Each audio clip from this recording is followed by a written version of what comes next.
Je m'appelle Amadou Mbakeba, je suis membre de Comeva, chargé du développement rural. Ben voilà, Comeva, c'est d'abord le mouvement qu'on appelle le collectif en mouvement pour l'équité, les valeurs et l'action. Le comité santé chargé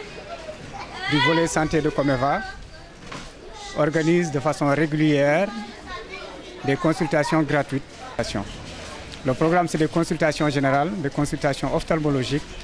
des consultations en somato, chirurgie dentaire,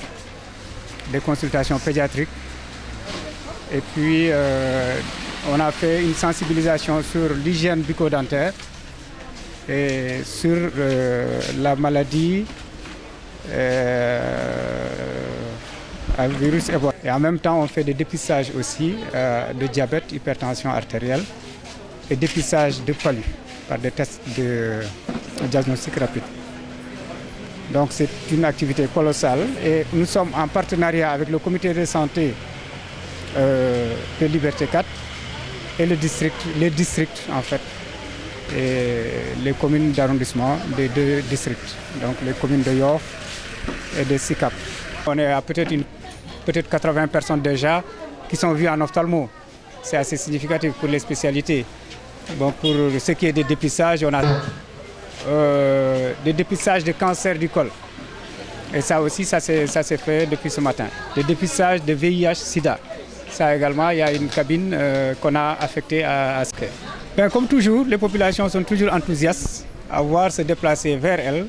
dans leur communauté pour leur prodiguer des soins gratuitement, des équipes médicales. Et que ce soit avec Comeva, c'est encore certainement, ça donne encore plus d'ampleur. Et il se trouve que cette activité même est classique dans ce quartier-là, le comité de santé organisé chaque année. Donc on a reçu beaucoup de populations qui sont venues très tôt et on est même satisfait de voir que la plupart c'est des personnes âgées donc, qui sont venues pour plusieurs pathologies, diabète, hypertension artérielle, bon, troubles ophtalmologiques et arthrose, enfin troubles... J'habite à Liberté 3, mais on m'a dit qu'il y a un docteur qui doit consulter les personnes âgées et les gosses. C'est pour cela que je suis venu ici pour me faire... Enfin, c'est comme tous les malades, ils ont besoin d'explications quelquefois. Elle se pose la question de savoir si elle paye les médicaments. Je lui dis que bon, les médicaments sont gratuits. Il y a une participation du ministère, une participation du comité de santé. Bon, ils sont satisfaits des conseils, des recommandations, mais vous savez que tout début, il y a beaucoup de perturbations pour l'attente. Quelquefois, l'attente est longue. Avant de mettre le système en marche, l'attente est longue. Mais enfin, quand ils voient les gens en train de travailler, ils savent que, bon, même s'il faut rester pendant longtemps, ils pourront être satisfaits avant le départ. Parce qu'avant de venir pour la consultation, on prend les constantes, on fait le test de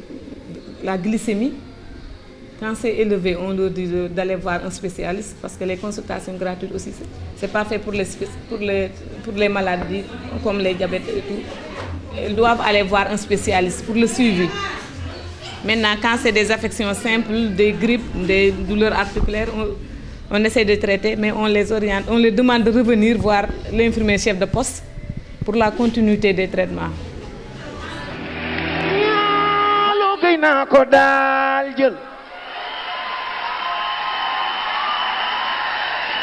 Anta Mali Gana Paal maa jigéen Biram Far Baay Samba Saapena Mujoleen Eva Marikool jigéen nga waaye am nga jom def leen ko ni ko Yàlla def mu noppal leen su ngeen ko deful ni ko Yàlla def mu ànd ak ni ko Yàlla mel ba jaaxal leen yee Eva président Macky Sall yow la wóolu Sénégal yow la wóolu Afrika yow la ñu wóolu bilaay kenn du la yëndoono nga jiin ko loxoy ne mari me nga yaay Eva nan ñi bi saara ba di nga jëngu waaye doo daanu borom yaay ju baax du fakastolooy ku la lekk dee waa Comeva commission santé maa ngi leen di gërëm ndax li ngeen yéene Comeva moom du lii sax ëpp na xëy na moyens yi mooy manqué waaye ku leen bàyyi woon moom xam naa ne yegg ngeen fu sore loolu moo tax ma ne woon tey nag maag vice président sax da dañu fenn ak ay activités yu bari waaye dañ ne woon lu mu xat-xat il faut ma fexe ba ñëw parce que bale yoon daf doon taw ñu nekkoon ci Ebola bi nekk ci yeneen moo tax ñëwuma ci temps xam naa yaa 3 semaines comme ça léegi bii nag ma ne lu mu guddi sax dinaa dem heureusement fekk naa leen fi may gërëm docteur Wane muy seen président tey docteur Wane nag moom xam naa moom it fi mu ma teg te dañoo yàgg da nga wax ne dañ doon bokk suñu SUTSAS moom nag ci étudiant yu baax yu ma bëggoon la bokk yàgg na et vraiment changé wul ci dara loolu moo tax bi mu nekkee itam jëlee Comeva commission bi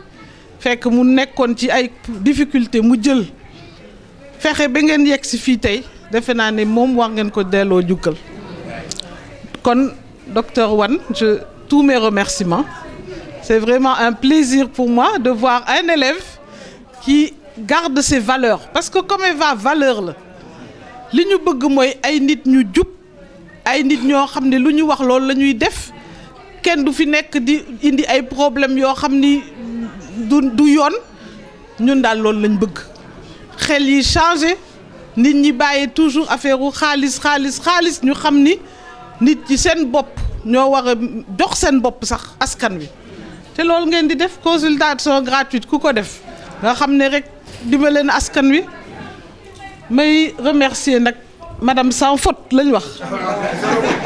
ah déet madame Jongaan kay ma koy remercier moom it ci seen tour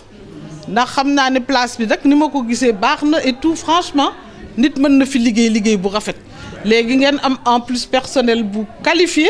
defe naa ne loolu moom tey normalement nit ñi war nañ kontaan yéen ñëpp su ma waxee docteur wax Fatou wax sama mbokk bi yow mi moom soo demee xam naa di ñu ñaanal moom waaye ñëpp daal xam naa ne fi ngeen ma teg ak fi ngeen teg Comeva parce que ñun ñëpp ñoo bokk li ñu bëgg nag mooy Sénégal jëm kanam xol yi nekk ay xol yu sell nit ñi ànd ak diine li ñu bëgg daal mooy defar suñu réew kon maa ngi gis grand bi aussi mu ngi toog xam naa ne vraiment ba yéen daal nañu ñaan yàlla rek mu continuer ñoo bàyyi ci yoon bi mu ñu teg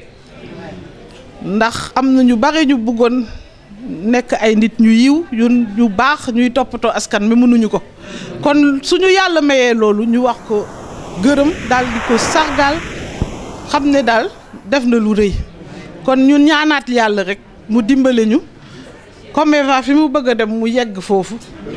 te yéen ñi itam individuellement li nekk seen biir xol te ngeen tibb ko bëgg ma man bëgg Comeva vraiment yàlla na leen yàlla fay